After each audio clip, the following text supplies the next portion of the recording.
Gênese no lar. Evangelho no coração.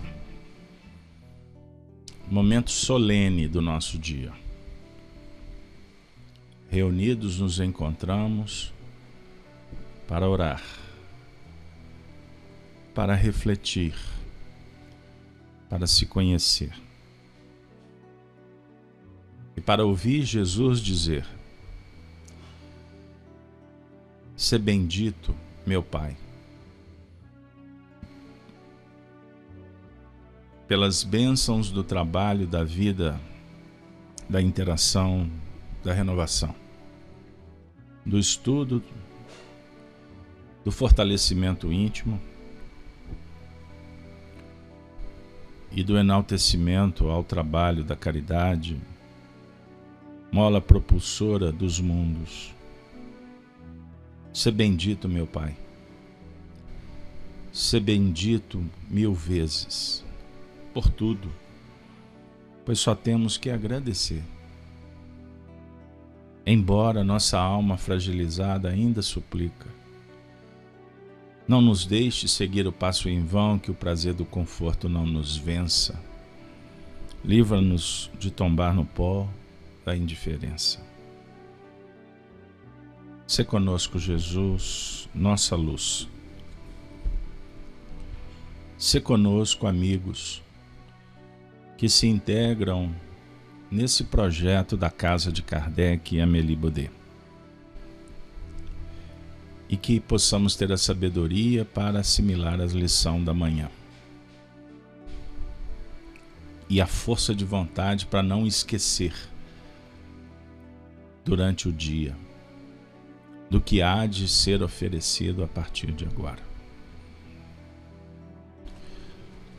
O nosso encontro, pureza e simplicidade. Vamos abrir mentalmente, ou se você se sentir melhor, o Evangelho segundo o Espiritismo, no capítulo 8. Bem-aventurados os que têm puro coração.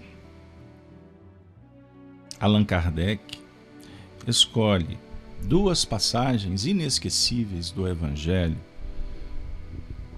que, como sempre, ricas de sensibilidade, de espiritualidade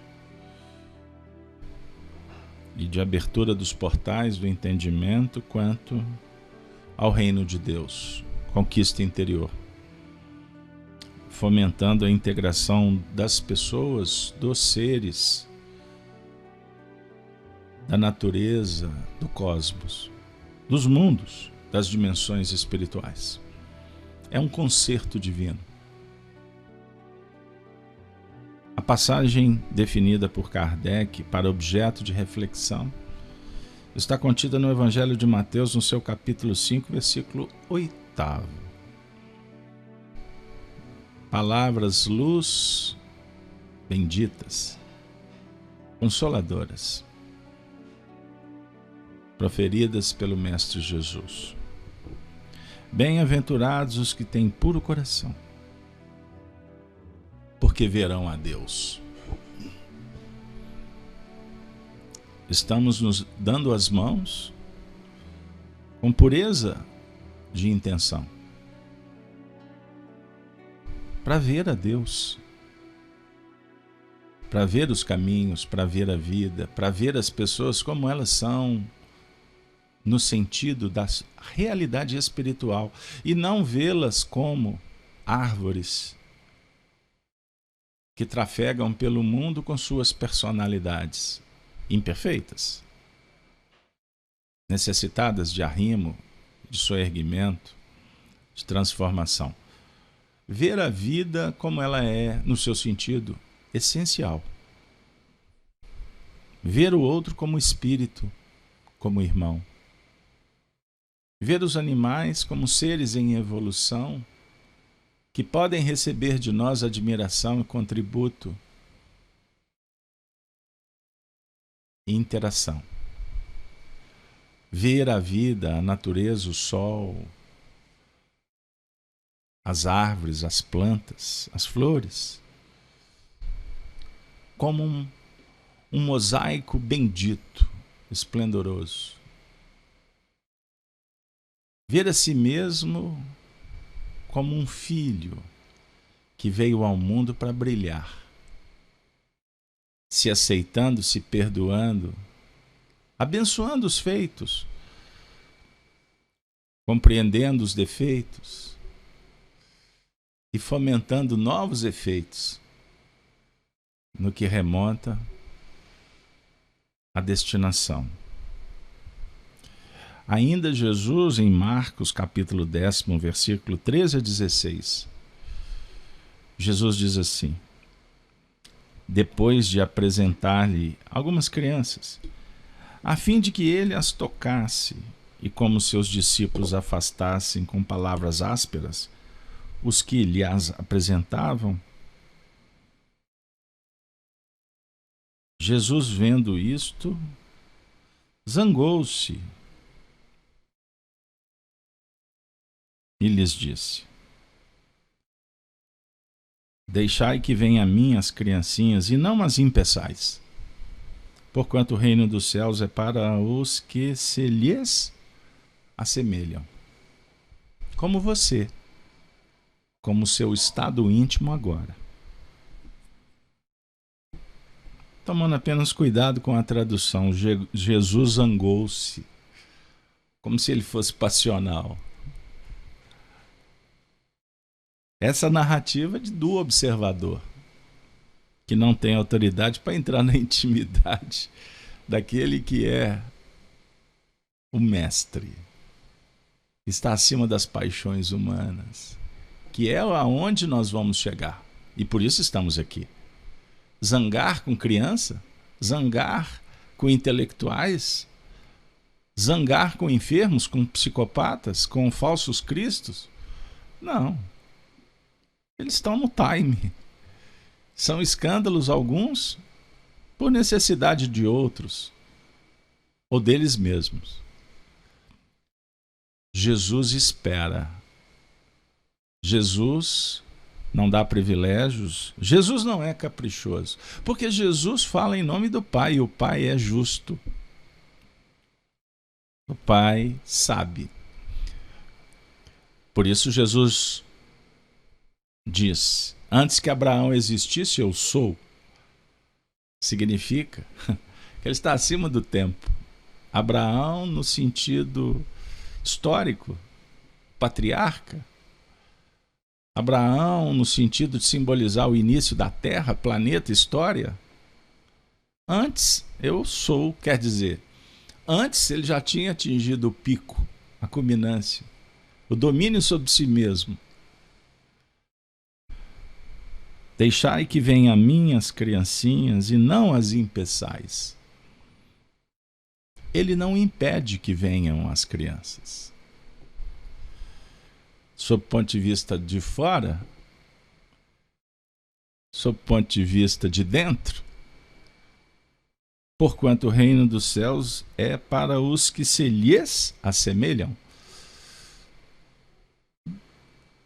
Com todo respeito, costumo dizer, de uma forma até procurando caminhar nas linhas da alegria. Quando a gente fica velho, ficamos bobos. Bobos por ter ficado bobos. Aí resolvemos sentar no chão e rascunhar, rabiscar, lambuzar com as crianças. Porque não temos mais que ficar mostrando para os outros, reconhecidos, que somos tolos. Porque é tolice preocupar em colocar o estado de alma na mão de outrem, felicidade ou infelicidade. Eu serei feliz se estiver na moda. Tolice. Por isso é que os velhos ou os anciões já se desprenderam e são eles mesmos. Deixa falar, deixa pensar, eu estou bem. Eu estou falando do ancião nobre e sábio. Porque os cabelos ficaram brancos, pode apenas dá uma maquiada no adolescente que apenas percorreu uma trajetória e já atingiu 70 anos, mas continua adolescente. Estou falando da condição de pureza íntima, assemelhando as crianças que acreditam nos pais. Espíritos que confiam em Deus. Sabem que Deus vai dar recursos para consertar o brinquedo que quebrou. E a gente poder voltar a brincar. Brincar de viver. Não no sentido de desvalorizar a vida, mas bailar pelos caminhos da vida, procurando a arte de uma boa dança, de um valoroso ajuste, adequação, alinhando sabedoria e o sentimento. E aí Jesus, como o grande revelador de todos os reveladores, diz: digo-vos em verdade que aquele que não receber o reino de Deus como uma criança, nele não entrará. Como você pensa em entrar no mundo espiritual? Ah, então o reino de Deus é depois do túmulo? Não, desculpe. Eu só quis te provocar. Eu só quis colocar um pouquinho de fermento numa omelete, para ela ficar bem assim, bem robusta na panela. É como você colocar uma pitada de pó royal, só um tiquitinho, para ela dar uma engrinaldada e você ter uma sensação que está comendo alguma coisa. Eu estou dizendo, no bom sentido, que o reino dos céus é agora. Nós temos que entrar e não sair, permanecer, porque o reino dos céus é eterno. Nós entramos e saímos, daqui a pouco estamos no inferno. Por quê?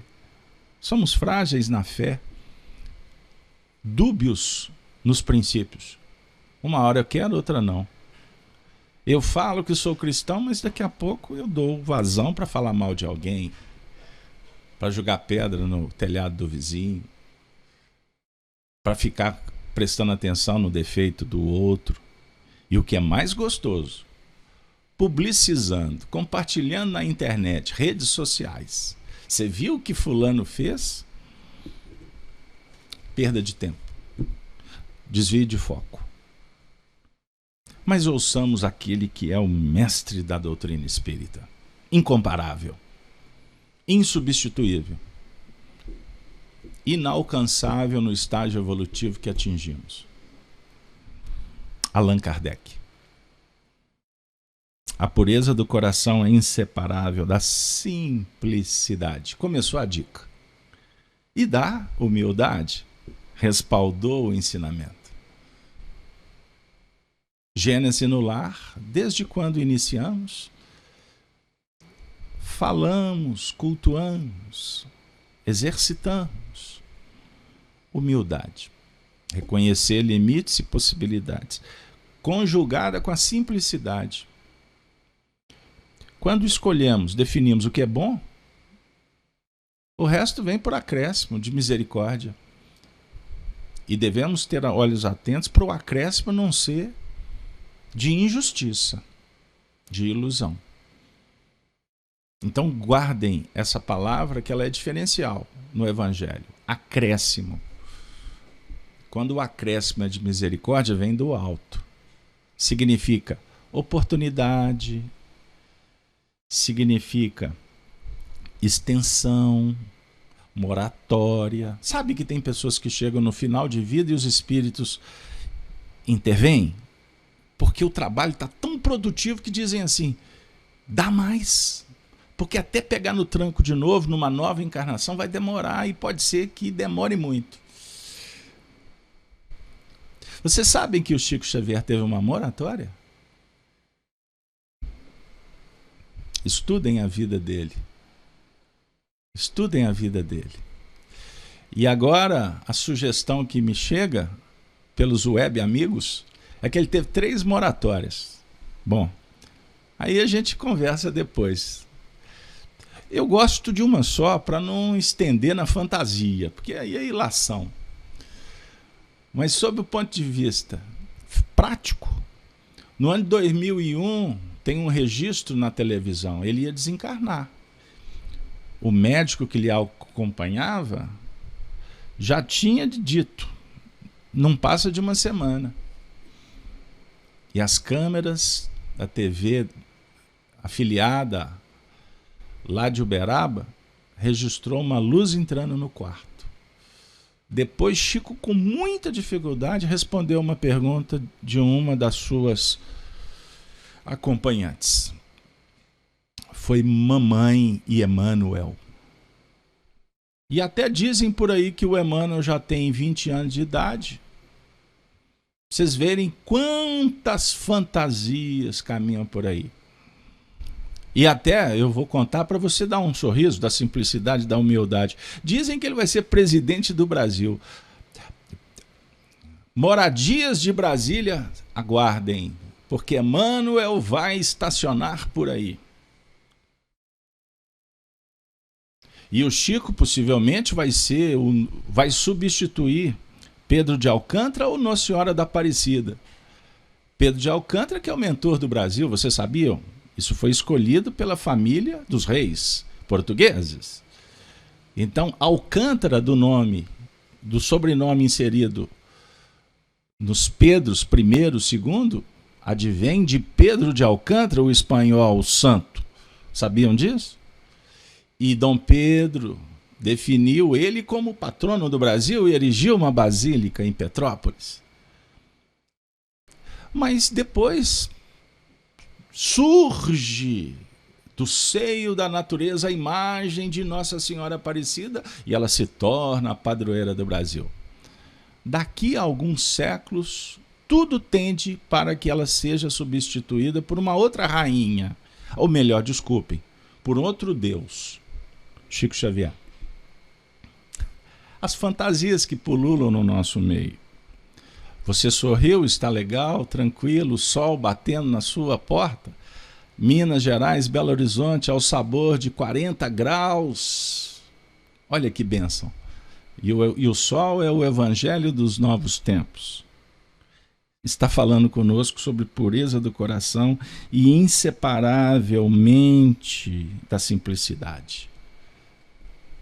Acréscimo de misericórdia e oportunidade, acréscimo de ilusão é supérfluo, o que vai fomentar a imperfeição e as dores.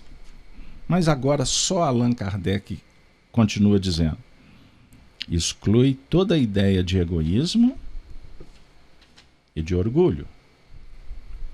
Por isso é que Jesus toma a infância como emblema desta pureza. Do mesmo modo que a tomou como o da humildade. Poderia parecer menos justa esta comparação, considerando-se que o espírito da criança pode ser muito antigo e que traz, renascendo para a vida corporal, as imperfeições de que se não tenha despojado em suas precedentes existências. Só um espírito que houvesse chegado à perfeição nos poderia oferecer o tipo da verdadeira pureza. É exata a comparação, porém, do ponto de vista da vida presente. Porquanto a criancinha, não havendo podido ainda manifestar nenhuma tendência perversa, nos apresenta a imagem da inocência e da candura. Inocência e candura, palavras-chave do texto. Daí o não dizer Jesus de modo absoluto que o reino dos céus é para elas, mas para os que lhes assemelham. A palavra equação-chave é essa. Inocência e candura, estado de alma. A definir uma semelhança com as crianças. Então Jesus não está falando em momento algum em imaturidade. Pelo contrário, a maturidade ela é a resposta do investimento na virtude da simplicidade, da humildade e da bondade. Candura a remeter à bondade. Razão e sentimento, asas sendo acrescidas como imagens para o nosso conteúdo. E para concluir a reflexão com Kardec, pois que o espírito da criança já viveu, por que não se mostra desde o nascimento tal qual é? Tudo é sábio nas obras de Deus. A criança necessita de cuidados especiais, que somente a ternura materna lhe pode dispensar. Ternura que se acresce da fraqueza e da ingenuidade da criança. Para uma mãe, seu filho é sempre um anjo. E assim era preciso que fosse, para lhe cativar a solicitude. Ela não houvera podido ter-lhe o mesmo devotamento se, em vez de graça ingênua, deparasse nele, sobre os traços infantis, um caráter viril e parasse nele, sobre os traços, ou melhor, e as ideias de um adulto, e ainda menos se lhe visse conhecer o passado. Temos palavras-chave importantes para a gente tratar com as nossas imperfeições. Ternura materna e apresentação da solicitude, oportunidade. Então, a mãe para com o filho e o aprendiz para consigo mesmo. Aliás, faz-se necessário que a atividade do princípio inteligente seja proporcionada à fraqueza do corpo, que não poderia resistir a uma atividade muito grande do espírito, como se verifica nos indivíduos grandemente precoces. É essa a razão porque, ao aproximar-se-lhe a encarnação, o espírito entra em perturbação e perde pouco a pouco a consciência de si mesmo, ficando por certo tempo numa espécie de sono, durante o qual todas as suas faculdades permanecem em estado latente.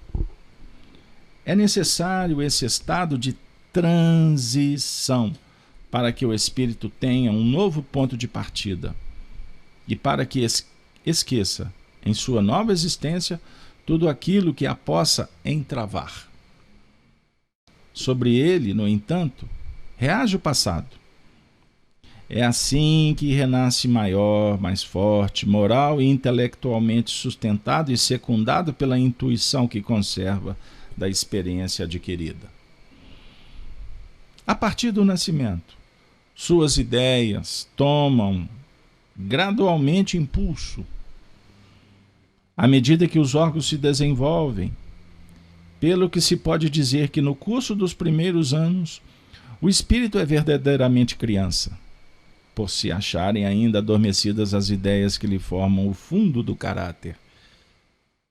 Durante o tempo em que seus instintos se conservam amodorrados, ele é mais maleável e, por isso mesmo, mais acessível às impressões capazes de lhe modificarem a natureza e de fazê-lo progredir, o que o torna mais fácil a tarefa que incumbe aos pais. Ouçamos, amigos, a nota final. O espírito, pois, enverga temporariamente a túnica da inocência. E, assim, Jesus está com a verdade quando, sem embargo da anterioridade da alma, toma a criança por símbolo da pureza e da simplicidade. Palavras que vêm das esferas superiores endereçadas para o nosso coração nessa manhã. Poderíamos trazer como resumo, para que a ideia possa ser bem fixada dentro da exposição aqui apresentada, de uma forma bem objetiva. Simplicidade e pureza do coração, ou de coração, são notas fundamentais para que o caminho da libertação, da transformação se faça. E para desenvolvê-la é necessário aguçar os ouvidos, para ter luz, como bem-aventurados, e olhos de ver, prestando atenção nos sinais, nas imagens, nos sons, no cheiro, nas percepções que temos da vida. Pois tudo no universo se encadeia e se encontra conectado. Esse momento que vivemos, hoje, dia 1/10/2020, olha o número 2 nessa data. O número 2, ele dialoga com a lei da dualidade. Ideia e trabalho. Dia e noite. Pulsação do coração, no sentido de uma mente que se abre e que recolhe. Saímos para recolher, depois para gestar, para trazer para dentro. E quando a experiência é boa, novamente na mesma cadência, com o mesmo objetivo. E assim vamos experienciando e fixando caracteres. O professor atento vai se recordar de Allan Kardec quando fala na questão 685, comentário do Livro dos Espíritos, que a educação é a arte de formar caracteres, que se dá por uma implementação de novos e salutares hábitos. O papel do Espiritismo é trazer para o nosso coração Jesus, pois Ele é que tem a força, a autoridade para nos contagiar e assim a gente abrir. E abertas as portas do templo, os sacerdotes e os membros entram para viver uma assembleia de trocas, professor e aluno, num ambiente fraterno, pródigo de espiritualidade, sensibilidade. E daqui a pouco a sessão termina. Para o religioso, o culto, a missa. Para o espiritismo, a atividade psíquica ou social da casa espírita. Para nós, no Evangelho da Manhã, seremos dispersados. Cada um para sua parte. Sua casa, seu trabalho, seu conforto ou seu suor. O seu livro ou a charrua. Para que a gente possa colocar em prática e descobrir, quando olhar no olhar de alguém, vendo caído ou soerguido, atuando ou enfermiço, o semelhante, que será instrumento para nos fazer recordar desse conteúdo que aqui nos foi oferecido, numa atitude de amor provinda do alto. Para que profetizemos e amanhã retornemos, trazendo a motivação por ter experienciado no dia de ontem a lição oferecida. E sedentos por novidades, vamos continuar bebendo da fonte, da pedra que é o Cristo da revelação. E assim a vida, prodigalizando sempre a ação, a redenção, a reparação, enfim, notas do amor. E afirma Meimei, o amor lembra um fio lindo, tecido em luz das manhãs, que desce do céu azul e une as almas irmãs. Nas manhãs, gênese no lar. Dialoga com momentos lindos. Em alguns momentos complexos, mas apontam o infinito da perfeição. Com simplicidade, com alegria, recordando que o amor em si não é cego. Tudo anota calmo e atento, para que nós possamos na vida, tendo alento, abraçando o Evangelho como um grande casamento. O casamento que dará frutos, frutos benditos. Crianças que representam a nova geração, um novo tempo. Verdadeiramente é um grande alento. Pois o túmulo deixa de ser uma barreira intransponível para as nossas almas viajoras do tempo. Gênese no lar, sempre tocando os nossos corações. E vamos trazer alguns versos de autores diversos, pelas mãos abençoadas de Chico. Citaremos Alta de Souza e Cassimiro Cunha, mas temos participação de outros. E assim iremos finalizar o nosso encontro, refletindo sobre a importância da humildade, da simplicidade, da sabedoria, do amor, para vencermos os desencantos. Alta de Souza diz assim: prova, angústia, desencanto, pesar, amargura e dor são caminhos que Deus traça para a chegada do amor. Do que recebes e dás, a vida te notifica. As ações boas ou más ficam com quem as pratica. Ofensa de qualquer parte, perdão cai de mão cega. Não precisa justificar-te, pois disso Deus se encarrega. Perdoa. O tempo, no fundo, tudo leva de vencida, todo momento no mundo é um pouco de despedida. Quem para, fazendo caso da sombra que aterroriza, chegará com grande atraso ao lugar de que precisa. Perdoa e passa servindo.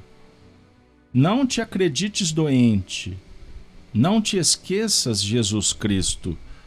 Prossegue buscando à frente.